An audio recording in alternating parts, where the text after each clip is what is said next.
What's her name? Dianne Brown-Green. Main name is Brown, married name Green, so I have two colors. This is where I create all kinds of stuff.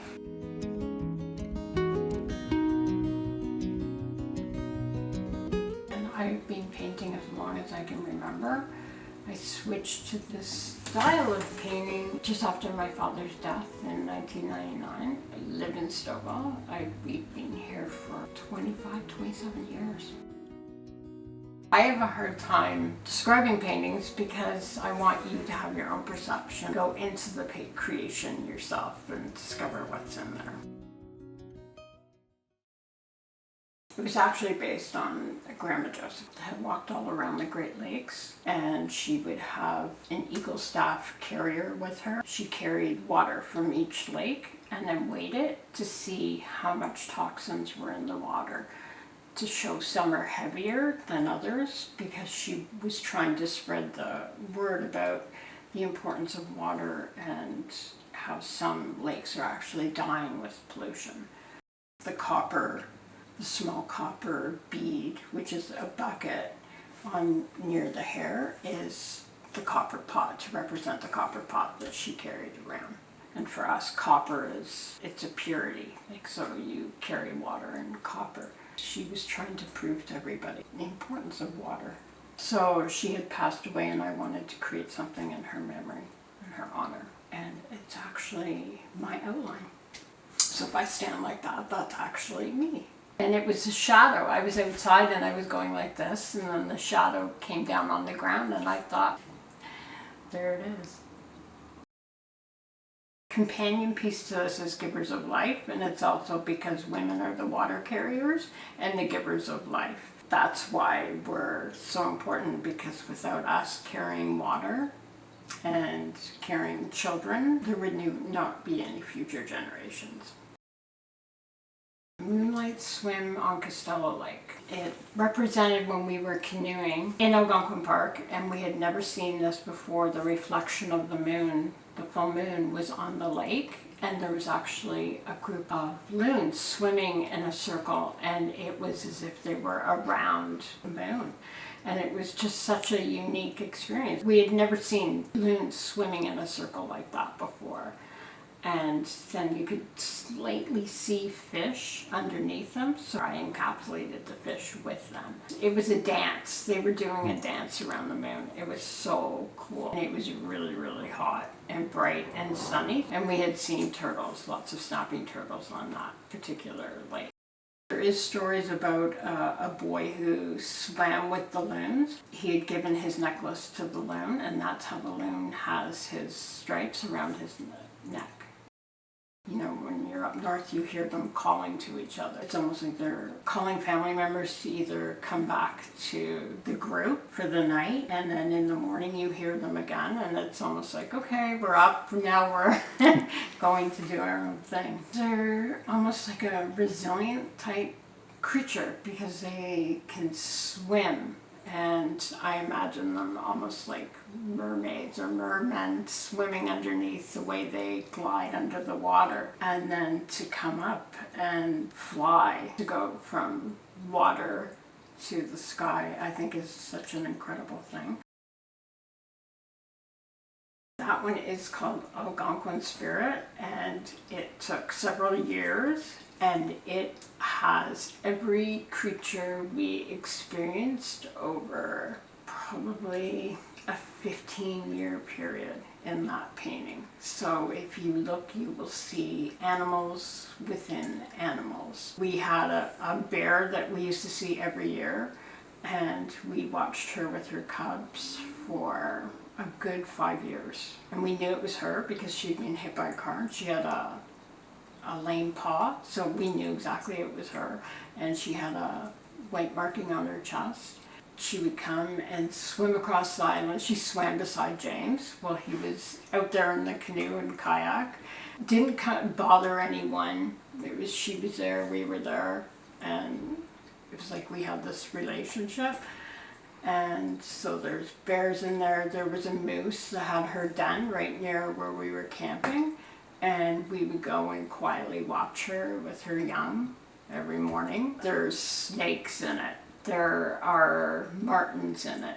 There's deer, there's moose, there's loons, there's polymethus moss, there's owls, everything creature that you could possibly think of. And I look and I see one animal, then I see another creature inside of another creature, if that makes sense. How they're interdependent on each other for food sources, but it's also that they all get along and they're all in the same environment. The circle in the middle is, I did the 4 directions, so it's the 4 colors of the human race. So it's kind of, we're all coming together.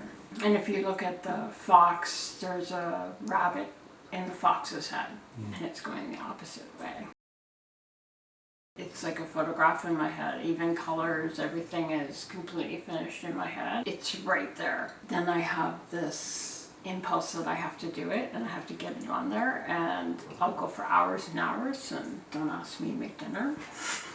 And actually, when I started that, it wasn't too long after my dad passed away that I started it. It was a long journey, that painting. There's a turtle that we have seen for years and years and years in Opeongo. His name is actually Henry. I don't know how old he would be. He's like this. He's the size of a tire. We go every year, and it's like visiting an old relative, seeing Henry. Underneath, before he was completed, if you look very, very closely, you can see that he actually has a tree on his back, and then it's painted over. So if you kind of look sideways, you can see the outline of a tree, because the earth was created on the turtle's back. I just wanted the relief of the tree. I didn't want the painting to be reflective of the tree so much as reflective of him, but they're joined together. It's almost like a painting of a person, but yet they have the heart inside, so it's almost like his soul or his heart is the tree. And it is very interesting that he's on a yellow background. I think it's because when we go to see him, it's always an extremely hot day. I wanted the water to be on Henry, because Henry's always under the water when we go. It's like he's holding the water. When we first saw Henry, he was carrying a lot of creatures, water creatures, on his shell.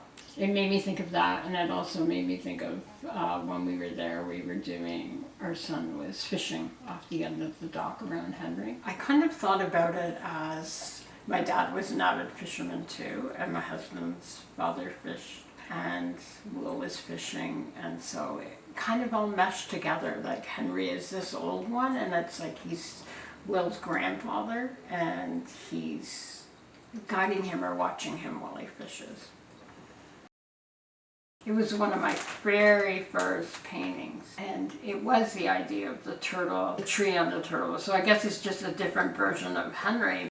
Henry's more subtle, whereas this actually, the visualization of the tree on the turtle's back and the flowers, how everything is growing out of the turtle. So it's the trees, the animals, and then the other creatures that are swimming below.